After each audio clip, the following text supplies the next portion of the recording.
Writing an autobiography. Let's understand the difference between a biography and an autobiography. A biography is an account of a person written by another person. An autobiography is a story of one's own life written by oneself. Autobiographies have been written since AD 400 when an early Christian leader, Saint Augustine, wrote his. This text form falls under personal recounts, which usually retell an event that the writer is personally involved in. So, children, this is the difference between a biography and an autobiography. Biography is an account of a person written by somebody else or another person, whereas an autobiography is a story of one's own life written by oneself. Let's understand how to write an autobiography about yourself. How should you start? You should think of a catchy introduction to begin your paragraph with. It may be a famous quotation, a line from a song, a thought provoking question. So you begin your paragraph with a quotation, a line from a song, a thought provoking question.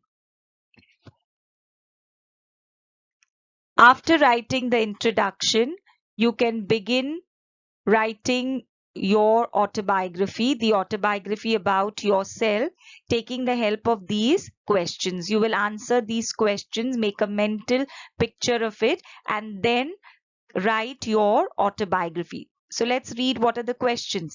What is your full name? Is there a story behind how or why you were given that name? Do you like or dislike it? Why or why not? So read these questions, answer them, and then continue writing the autobiography about yourself. So this will be followed after the introduction. You could take the help of some more questions to write your autobiography or the autobiography about yourself. Like, when is your birthday? Was there any important event like Christmas, New Year's Eve, etc. when you were born? Who are your parents? Their occupations? Besides being your parents, what makes them so special to you? Have you received a special gift from them? So these are some of the questions which you could answer in order to continue writing your autobiography. Some more questions which you could answer in order to continue writing your autobiography, the autobiography about yourself. Who are your siblings? That is your brothers and sisters. Are you the oldest or the youngest child? Then who is your favorite brother or sister? What makes him or her your favorite? So with the help of these questions, you could answer them and then continue writing your autobiography. How do you spend your free time? With whom do you spend it? Have you ever had an unforgettable experience while spending your spare time or free time with your friends? So you could also take the help of these questions, answer them, and then continue writing your autobiography. Some more questions which you could answer in order to continue writing your autobiography, the autobiography about yourself. Do you have any personal principle in life? What is it? How can it help you reach your aspirations in life? So, any principle in life, and how can that principle help you aspire or reach to your aspirations? This could be the second last paragraph of your autobiography. Some more questions. What is or are your ambitions in life? what should you do to achieve it or them, whatever your ambitions are, what should you do to achieve it? How do you foresee yourself 5 or 10 years from now? So how do you foresee yourself 5 years from now or 10 years from now? You could also take the help of these questions, answer them, and write your autobiography. This could be the last paragraph of your autobiography. Now, children, this is an autobiography about yourself. So, using these questions, you will write the autobiography about yourself.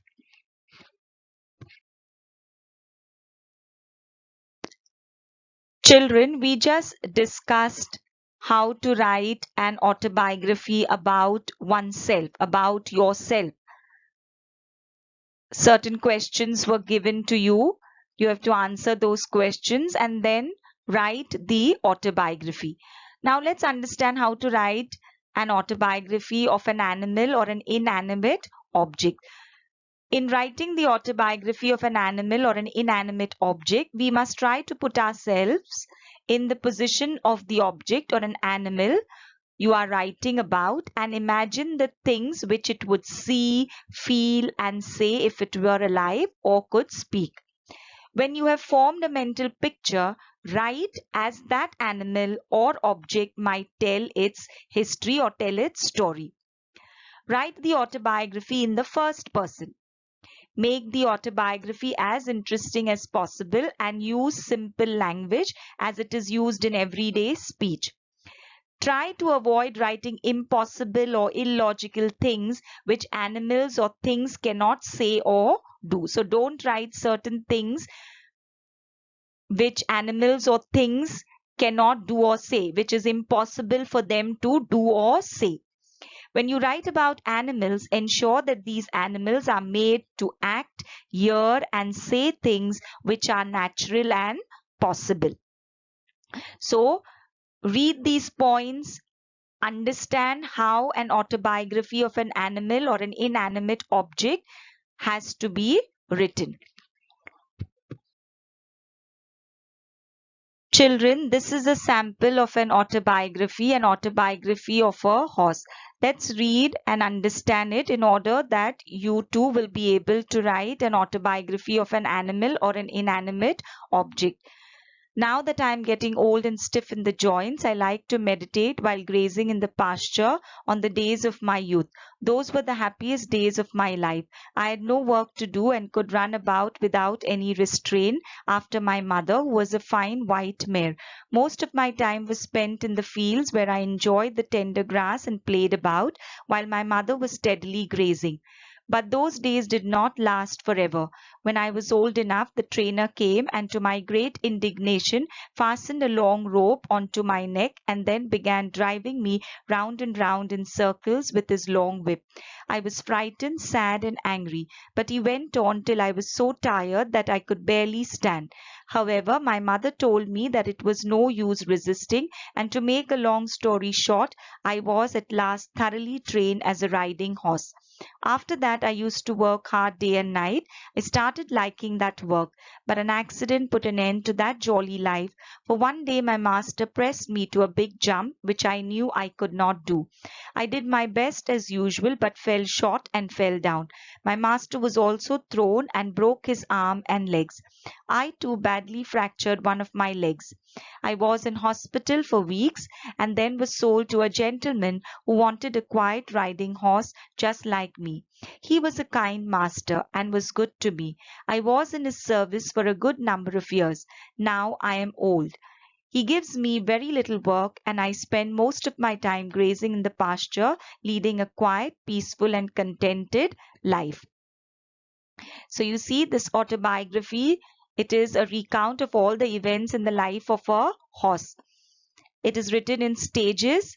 The first stage where he was young, then the middle age, all the events that took place in that stage of life, and finally when he was old. So read this autobiography, understand it in order that you will be able to write an autobiography on your own. Complete the given assignment. Write an autobiography about the Great Indian Bustard. Children, you have done the lesson, The Great Indian Bustard. So read the lesson and write an autobiography about the Great Indian Bustard.